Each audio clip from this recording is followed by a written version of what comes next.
నువ్వు సింబాలిక్ చెప్పినా అర్థం చేసుకోలేకపోయాం. బాబుకి ఇవ్వండి. బాబు ఓకే ఎందుకు? ఆయనకి అన్నాడుగా, అందుకని చెప్పు. అయ్యో, మీరొచ్చిన కార్ కేసు ఇందులో ఇరుక్కుపోయా. అయ్యో ఇరుక్కుపోలేదు సార్, మేమే ఇరికించాం బాబుకి గిఫ్ట్. ఏంటి కారా?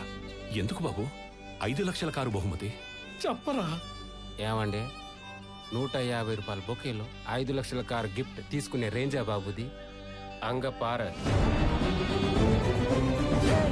టొయోటా ఫార్చునర్ 7 సీటర్ లెజెండర్ వచ్చేసింది. అది కాదురా, నేను జడ్జిగా ఉన్నప్పుడు ఎన్నో కేసులు గెలిచినా కూడా చిన్న పెన్ను కూడా గిఫ్ట్ తీసుకోలేదు. ఏమండే, పెన్నులు పెన్సిల్ ఎరేజర్లు గవర్నమెంట్ స్టేషనరీ ఇస్తుంది కదా, దాంతో పోల్చుకుని దీన్ని. రే, గిఫ్ట్ చిన్నదైనా పెద్దదైనా తీసుకోవడం అలవాటైతే మరో కేసులో మరో గిఫ్ట్ ఎక్స్పెక్ట్ చేస్తాడు మావాడు. నాన్నగారు, వాడిని చెడగొట్టు. నాన్నగారు, నాన్నగారు, నమస్కారం బాబు. వాళ్ళు ఇచ్చే ఫీజే వద్దన్నప్పుడు గిఫ్ట్ ఎలా ఎక్స్పెక్ట్ చేస్తాను చెప్పండి. అయినా మీరు నన్ను ఇంతప్పటి నుండి ఏం చెప్పి పెంచారు? అన్యాయానికి గురైన వాళ్ళని న్యాయ హక్కును చేర్చి న్యాయబద్ధంగా వాళ్ళు ఇచ్చే ఫీజు 1000 నెల మొత్తం ఎలా గడపాలని నేను ప్రాక్టీస్ చేస్తుంది కూడా అదే కదా. అబ్బో, అయినా నిన్న మీకేం చెప్పానయ్యా?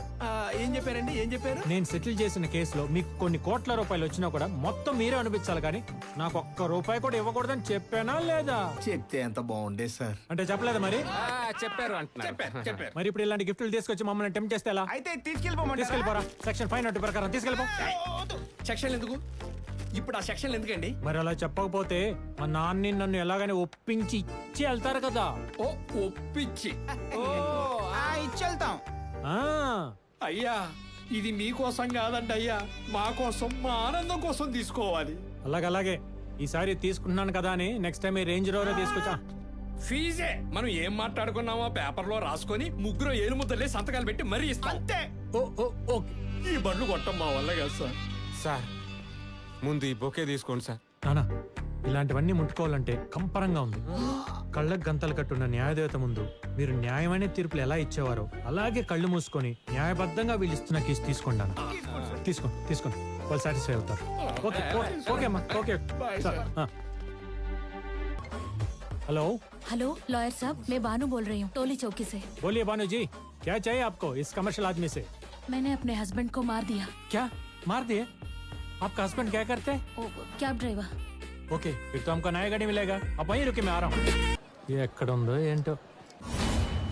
పుష్పక విమానంలో పురివిప్పిన నెమలి daily serial episode number 6932. Roll camera action. Order. అయ్యా, ఈ నా కొడుకు మాస్క్ పెట్టుని చెప్పవయ్యా. క్షమించండి అయ్యా. ఒక తండ్రిగా నీ కొడుకు ప్రవర్తన గురించి నువ్వెలా ఫీల్ అవుతున్నావు?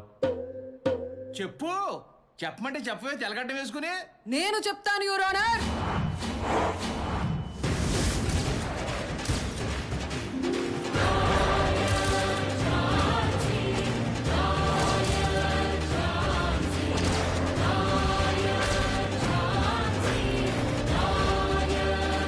లాయర్ ఝాన్సీ, స్వయంగా మీరే వాదించడానికి వచ్చారమ్మా? ఎస్ మై లార్డ్, నేను వచ్చింది వాదించడానికి మాత్రమే కాదు, ఆ తండ్రి మనోవేదన్ని సేమ్ ఆయన చెప్పినట్టే ఆయన క్యారెక్టర్ లోకి వెళ్ళి మరి ఆయన ఎగ్జాక్ట్ ఫీలింగ్ ని ఒక ఫ్లో లో ఆవిష్కరించబోతున్నాను. అయితే కూర్చుని వినొచ్చా? Yes, please proceed. కూర్చోండి. అయ్యా, మేము నడుపుకుంటుంది కిరాణా షాప్ అయినా కష్టపడి వీడిని న్యాయవాదిని చేసింది 10 మందికి మంచి చేసి శబాష్ అనిపించుకుంటాడని, కానీ ఫీజులు వద్దంటూనే గిఫ్ట్ల రూపంలో వాళ్ళ రక్తాన్ని తాగడానికి కాదు. సరే, తాగేశాడు, డైజెస్ట్ అయిపోయింది. ఇప్పుడేంటి? అందులో నీకు వాటర్ రాలేదనే ఏంటి? నాకొద్దు యువర్ ఆనర్. ఆ కలుషితమైన డబ్బు వద్దు, వీడు వద్దు, వీడు పిలిచే నాన్న అన్న పిలుపు వద్దు. ఇక్కడ చూడరా, నాకు వీడికి విడాకులు ఇప్పించేయండి. తండ్రి కొడుకులకి విడాకలా? చిరాగ్గా. ఎస్, అవిచ్చి ఇచ్చి ఇచ్చి. డైలాగ్ మర్చిపోయినట్టుంది, కట్ చెప్పండి సార్. చెప్పేదానక్క, ఈ ఫాదర్ అండ్ సన్ సంబంధాన్ని ఫాదర్ అండ్ సన్ సంబంధాన్ని శాశ్వతంగా విడగొట్టేయండి. నేను చనిపోయాక చనిపోయాక నా శవాన్ని కూడా ముట్టుకోకూడదు. ముట్టుకోడు. అయినా నీ డెత్ ఇంకా టైం ఉంది కదా, అప్పుడే కంగారు ఎందుకు? లేదు యువర్ ఆనర్, లేదు యువర్ ఆనర్, నేను ఆల్రెడీ హార్ట్ అటాక్ తో ప్రిపేర్ అయి కొట్టుకొచ్చా. మీరు తీర్పు చెప్పిన తీర్పు మరుక్షణమే చెప్పిన మరుక్షణం విని చచ్చిపోవడానికి నేను రెడీ. డైలాగ్ లేపాక నువ్వు చచ్చిపోవచ్చు.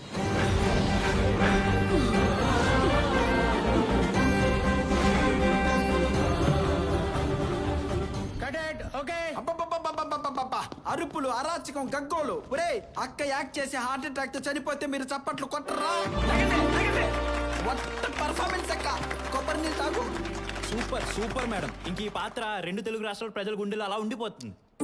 అక్కడ ఉంచడానికే కదా ఇక్కడ లేపేశావు. రైటర్ గా నేనేం చేయగలను తల్లి? వాళ్ళు ఎప్పుడు లేపేమంటే అప్పుడు లేపేయాలి. లేపుతావరా పాత్రని? 24 గంటలు లేపడానికే నువ్వు కూర్చునేది. వీడితో మాట్లాడరా అక్క. డైరెక్ట్ వెళ్ళి ఆ ప్రొడ్యూసర్ డైరెక్టర్ ని ఎక్కి దిగద్దాం. నువ్వు రాక్క. వచ్చేస్తుంది. 4 సార్లు నగర బహిష్కరణ ఇక్కడ రాణి. మనకు భయం ఏంట్రా? ఏ ప్రొడ్యూసర్ ఏంటిది? 6932 ఎపిసోడ్లు, 10 సంవత్సరాల పాత్ర, 15 ప్రారంభించిన నటన యాత్ర. ఎక్కడికి వెళ్ళినా లాయర్ ఝాన్సీ గారిని గుర్తింపు. అలాంటి పాత్రని ఇలా అర్ధాంతరంగా చంపేస్తారా? ఈ ఎపిసోడ్ చూసిన ఆడియన్స్ గుండెలు బాదుకొని ఏడవరా? నా చావును చూసిన లేడీస్ ఇళ్లలో అన్నం వండుతారా? ఉగుళ్ళతో కాపురాలు చేస్తారా? చెయ్యరు. అయితే నాకేంటి? కరోనా తర్వాత బడ్జెట్ వర్కౌట్ అవటం లేదని కాస్త రెమ్యునరేషన్ తగ్గించుకోమ్మా అంటే పెట్రోల్ రేట్ పెంచినట్టు పెంచేస్తావా? నిన్ను మేపింది చాలదా అని ఈ ఎక్స్ట్రా 2 బ్లాక్ గాళ్ళు. రే ఇక్కడ చూడు, ఈ బెలూన్ ఎక్కడి నుంచి వచ్చిందిరా నీకు? నా ప్రొడక్షన్ ఫుడ్ తినే కదా. మరి నేను బక్కగానే ఉన్నాగా. నువ్వు లోపల లేకుండా బయట వేస్తున్నాడు. అమ్మాయి వాడు వదిలేసిన లంగాలన్నీ లుంగిలా కుట్టించుకొని పాత కాస్ట్యూములు కూడా మిగల్చట్లేదురా. నీ ఎక్స్ట్రాలు భరించలేకనే శాశ్వతంగా ఈ సీరియల్ నుండి మిమ్మల్ని లేపేశా. వాంటెడ్ గా తొక్కేస్తున్నా. రేయ్, తొక్కితే తొక్కించుకోవడానికి, తీసేస్తే వెళ్ళిపోవడానికి. నేను ఉత్త ఝాన్సీని కాదు. లాయర్ ఝాన్సీరా? నేను కోల్పోయిన కోటు మళ్ళీ మీ చేతులతో ఎలా వేయించుకోవాలో నాకు బాగా ఒరే మా అక్క శపథం చేసినట్టే మీ బతుకులు ఇంకా బస్ స్టాండేరా. అయితే అదే బస్ స్టాండ్ లోకి వెళ్ళి అడుగుతానండి రా. వెళ్ళండి రా.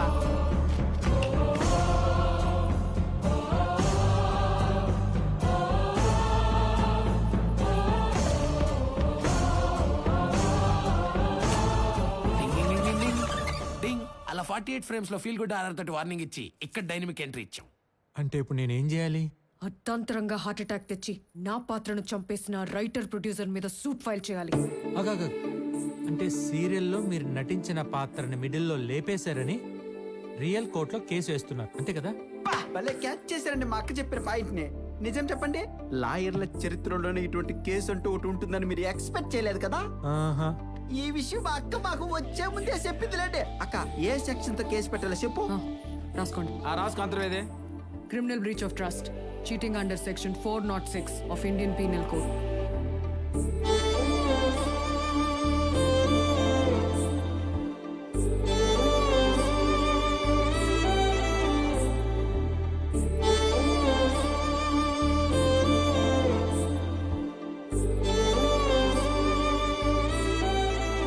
వాళ్ళు ఉద్దేశపూర్వకంగా నా పాత్రను చంపి నాకు రావాల్సిన ఇన్కమ్ ని నాకు రానివ్వకుండా నష్టపరిచినందుకు ఐపీసీ 500 ప్రకారం అండ్ ఐపీసీ 503 ప్రకారం మానసికంగా, శారీరకంగా. ఒక్క నిమిషం. ఏంటి అరాచకం? సెక్షన్లతో సహా లాని అవ్వలీలుగా నవ్వులు ఊదేస్తున్నారు. అక్క లాయర్ క్యారెక్టర్ చేయడం కోసం లానే చదివింది. సీస్ బిఏ ఎల్ఎల్బి. వావ్! డాక్టర్ పాత్ర ఇస్తే ఎంబీబీఎస్, పోలీస్ క్యారెక్టర్ ఇస్తే ఐపీఎస్. హీరోగా తీసేస్తున్నారు. ఒకసారి ఇలాగే పని మనిషి పాత్ర వస్తే 10 ఇళ్లలో పాచి పని చేసి కెమెరా ముందుకు వెళ్ళిన క్యాండిడేట్ ని నేను. ఓన్లేండి ప్రాస్టిట్యూట్ పాత్ర ఇవ్వలేదు. మ్యామ్ ఐఎమ్ సారీ, మీరు తప్పుగా అనుకోవద్దు. నా ఉద్దేశం అది కాదు. మీ గురించి మొత్తం అర్థమైపోయింది. మీ కేసును వాదించే శక్తి మా లాయర్ల జాతిలోనే ఉండకపోవచ్చు. నా మాట విని మీ కేసును మీరే వాదించుకుని మళ్ళీ వాయిదాలు పడకుండా సింగిల్ ఆర్గ్యుమెంట్ లో గెలిచి డైరెక్ట్ గా టీవీలోకి వెళ్ళిపోండి. ఆ పని చేయండి అక్క. ఈ పొడుగు లాయర్ పొల్లు పోకుండా కరెక్ట్ చెప్పాడు గానే, వీళ్ళ వల్ల కాదు. మనం కోర్టులోనే జడ్జి ముందు దత్తట్లాడిద్దాం పదా. అంతేనా? అంతే.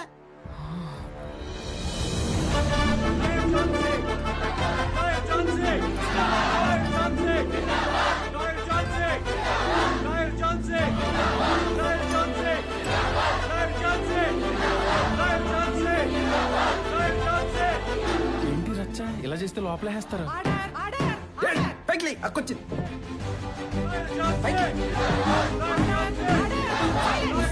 Silence. Good morning your honour. I'll come straight to the point. ఈ డైరెక్టర్ ప్రొడ్యూసర్ కలిసి 10 ఏళ్ల పాటు జనం ప్రేమించిన ఓ న్యాయవాదిని చంపేశారు. అవునా? మర్డర్ జరిగితే మరి పోలీసులు ఏం చేస్తున్నారు? ఇందులో ఎఫ్ఐఆర్ కాపీ కూడా లేదే. ఉండవు మేడం, ఉండనివ్వం. కోర్టు ముందు పోలీస్ కాన్వాయ్నే లేపేసి అడిగే పోలీసు వాళ్ళు లేరు. ఒక్క లాయర్ ఏంటి, పోలీసులు, డాక్టర్లు, ఐఏఎస్లు, ఐపీఎస్లు, ఇంజనీర్లు, ఏకంగా కొన్ని 100 మందిని లేపేశాం. మరి ఇంత దారుణంగా ఒప్పేసుకుంటున్నారు? మీరంతా అప్రూవర్సా? కాదు, క్రియేటర్స్. ఎంతో మంది మగాల్ని లేపేసినా మేడం, ఏ ఒక్క మగాడు కోర్టుకు తీసుకురావాలి. అలాంటిది ఈ లేడీ కిలాడి మీ ముందుకు తీసుకొచ్చింది.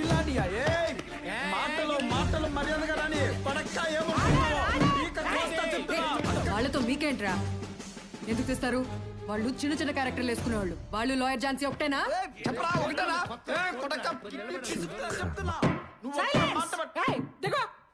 ఓకే జయలలిత గారు, ఓకే ఓకే. ఇంతకు మీరు మర్డర్ చేశామంటున్నది లాయర్ ఝాన్సీని మేడం. లాయర్ ఝాన్సీ అంటే నువ్వే కదా? Yes ma'am. టీవీలో ఇప్పుడు చూడలేదా? మ్యామ్, మన వాళ్ళు మీకు సరిగా బ్రీఫ్ చేసినట్లేదు. ఇవిడ కేసు పెట్టింది సీరియల్లో తన క్యారెక్టర్ లాయర్ ఝాన్సీ అనే పాత్రని సగంలో చంపేశారని. క్యారెక్టర్ ని చంపేశారని కోర్టుకి ఎక్కావా? Of course. మీకు సీరియల్స్ గురించి పెద్దగా నాలెడ్జ్ లేనట్టుంది. లేకపోతే ఇందాక అక్కొచ్చినప్పుడే చూసి లేచి నుంచి దండం పెట్టేవారు. అరే ఇందాక రాగానే కనుగుట్టి పైకి లేపా లేగలా కుల్లా. ఈగో ఏమో. ఏయ్!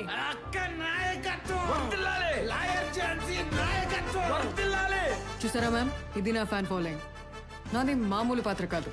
అందుకే దాన్ని చంపిన ఈ దుర్మార్గులకి 5 నెలల సాధారణ జైలు శిక్ష మరియు ఆగాగు. ఆ శిక్ష ఒక్కటి నాకు వదిలే, నేను వేస్తాను. ప్రొసీడ్. వేసేయండి వేసేయండి. ఈ కోర్టు షూటింగ్ ఇస్తారా? ఇస్తారు. రెంట్ ఎంత తీసుకుంటారు? ఆవిడని అడుగు, చెప్పుద్ది.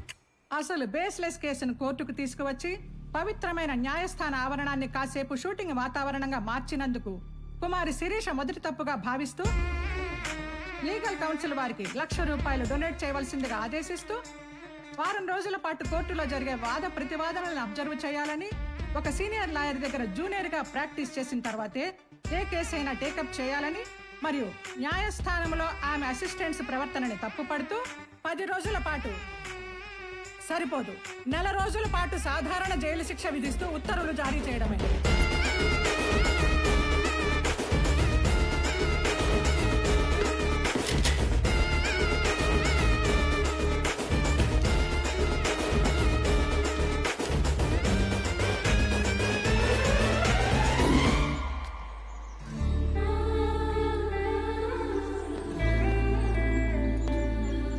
లాయర్ ఝాన్సీ, దీన్ని ఇంతటితో వదలొద్దు. టీవీలో డిస్కషన్స్ పెట్టి హైకోర్టుకు వెళ్ళి సుప్రీంకోర్టులో గెలుద్దాం. అక్కర్లేదు. నన్ను ఏ జడ్జ్ అయితే అవమానించిందో ఆవిడ ఆశ్చర్యపోయేలా ఇదే కోర్టులో నేను అద్భుతంగా వాదించి శభాష్ అనిపించుకొని, లాయర్ ఝాన్సీ, నేను మీ వీరాభిమాన్ని, can I take a selfie with you అనే స్థాయికి వస్తా. ఓ అవునా? మీ దగ్గర జూనియర్ గా జాయిన్ అయ్యి నేనేంటో నిరూపిస్తా. నా దగ్గర జూనియర్ అనేది టంగ్ స్లిప్ అయినట్టున్నా. I can't. Why why why అన్నిసార్లు వై వై అన్నారు. వై తమ్ముడు, మనది చిన్న డైలాగ్ అయినప్పుడు చెప్పింది 10 సార్లు నొక్కి చెప్తే అవతల వాళ్ళు డైలాగ్ కన్ఫ్యూజ్ అయ్యి సీన్ మన కంట్రోల్లోకి వస్తుంది. ఇన్ని తెలిసి నిన్ను నా జూనియర్ గా జాయిన్ చేసుకున్న సీనియారిటీ తగ్గించుకోలేను. అవసరం అయితే అల్లు అరవింద్ గారితో మాట్లాడి ఆహాలో ఒక వెబ్ సిరీస్ యాక్ట్ చేసే అవకాశం ఇప్పిస్తా గానీ I can't handle. I'm sorry. Sorry and senior. Hero నుంచి జూనియర్ లాయర్ గా జాయిన్ అవుతానంటే జాయిన్ చేసుకోవచ్చు కదా నువ్వు. మరి నేను పెళ్ళాం పోస్ట్ ఇచ్చి పక్కన పెట్టుకుందాం అనుకుంటుంటే నువ్వు జూనియర్ ఆర్టిస్ట్ అంటే జూనియర్. అదేనా మీ డెసిషన్? అదే అయినా వదలను. మీరు నన్ను జాయిన్ చేసుకొని తీరాల్సిందే. జాయిన్ అయిపోదాం. నేను వెళ్ళి కారు తీస్తా. తీతి.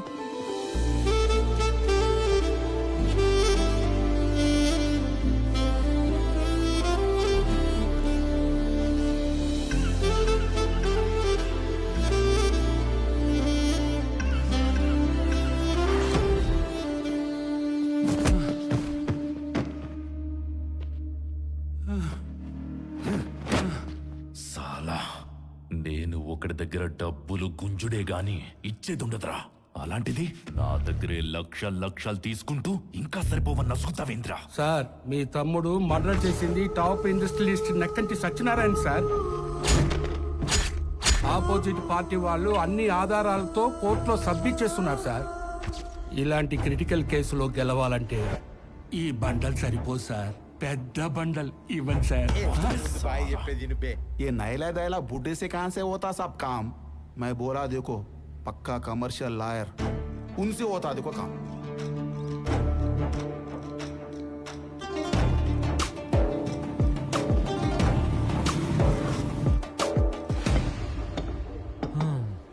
అదన్నమాట సంగతి. Don't worry Ayub Khan, I'll take care of you. నా దగ్గర కమిట్ అయితే సూసైడ్ కి కమిట్ అయ్యి స్టూల్ తన్నేసినట్టే. నేను అంతే. ఎవడైనా చావటాన్ని నా కారు ఎదురుగా వచ్చి నిలబడితే డైరెక్ట్గా ఎక్కిచ్చేస్తా లీగల్గా. అయినా సరే నీకు ఓకే అనుకుంటే చేయగలుపు, నీ తమ్ముడిని బయటికి తీసుకొచ్చేస్తా.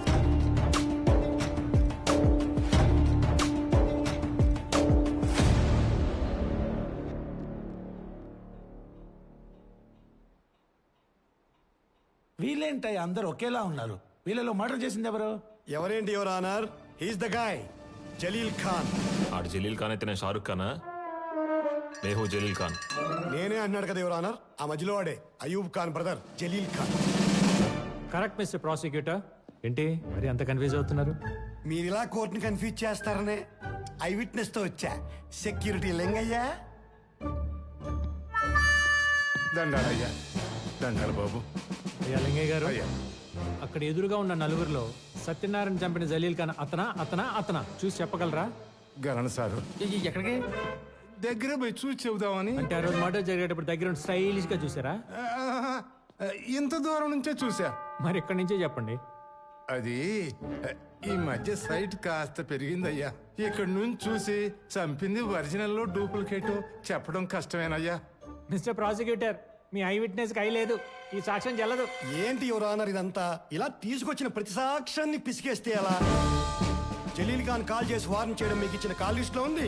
అది అతని సెల్ లేని కన్ఫర్మేషన్. మా దగ్గర ఇంకో ఇన్ఫర్మేషన్ ఉంది. ఏంటి ఏంటి ఏముంది? మర్డర్ కు వారం రోజుల ముందే తన సెల్ దొంగతనం చేయబడిందని పంచగడ పేస్ లో కంప్లైంట్ ఇచ్చాడు. కావాలంటే మీరే చెక్ చేయండి యువర్ ఆనర్.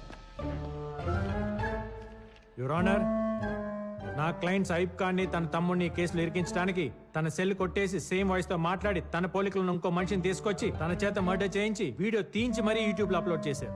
ఇదంతా నా సీరియలే. Episode number 1114. యువర్ ఆనర్, మీకు ఇంకా క్లారిటీ కావాలంటే ఆ రోజు మర్డర్ జరిగిన టైంకి జలీల్ ఖాన్ సాయిబాగుల్లోనే ఉన్నాడని నిరూపించే సీసీటీవీ ఫుటేజ్ రెడీగా ఉంది.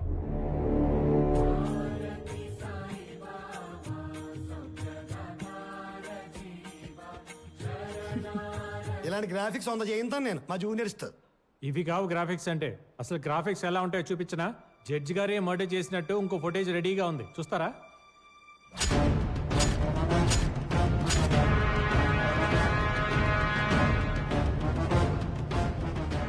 ఆపోయా స్వామి, అటు ఇటు తిప్పి మొత్తానికి నన్ను ఇరికించేటట్టున్నావు. టీవీ కట్టే. అయిపోయి లాగేశాడు ఇంకా. ఇప్పుడు నువ్వు చెప్పేదేంటి? ఇలాంటి వ్యక్తిలాని ఇంకొకరిని రెడీ చేసి అతనితో ఆ మర్డర్ చేయించారంటావు. కానీ ఇతని మరీ టిపికల్ ఫేస్ లా ఉంది కదా, ఇంత దగ్గరగా ఎక్కడ దొరుకుతారు? నేను చెప్తా యువర్ ఆనర్. ఇలాంటి ఐడియాలు బోల్డ్ ఉంటాయి మా దగ్గర. ఈ తింగర్ ఇప్పుడు ఏమాగిద్దో. మా దగ్గర దొరుకుతారు యువర్ ఆనర్. ఎంత మాటలు పడ్డ మొహమైనా సరే ఇలా పట్టేస్తాడు మా జూనియర్ కోఆర్డినేటర్. అమ్మని మనం అప్పుడు క్యారెక్టర్ ని బట్టి ఎలా కావాలంటే అలా మేకప్ చేయించుకొని సేమ్ అతనిలాగే తయారు చేయొచ్చు. మీకు విషయం తెలుసా? జ్వరం వచ్చి నేను షూటింగ్ కి వెళ్ళినప్పుడు నా డూప్ ని పెట్టి ఎపిసోడ్ మొత్తం కంప్లీట్ చేసేవాళ్ళు. అంతెందుకు, మన హీరోలు కూడా రోప్ షాట్లు, రిస్కీ షాట్లు చేయాలంటే డూపే కదా. తెలుసా తల్లే? మీరు గమనిస్తే మీకే తెలుస్తుంది యువర్ ఆనర్. సరే, ఇంతకి నువ్వు ఒరిజినలే కదా? ఇంత డైలాగ్ వర్షన్ డూపుల వల్ల ఎలా అవుతుంది? అయితే ఈ మర్డర్ కూడా అలాగే జరుగుండొచ్చు అంటావు? No no no no no. Yes your honour, అదే జరిగింది.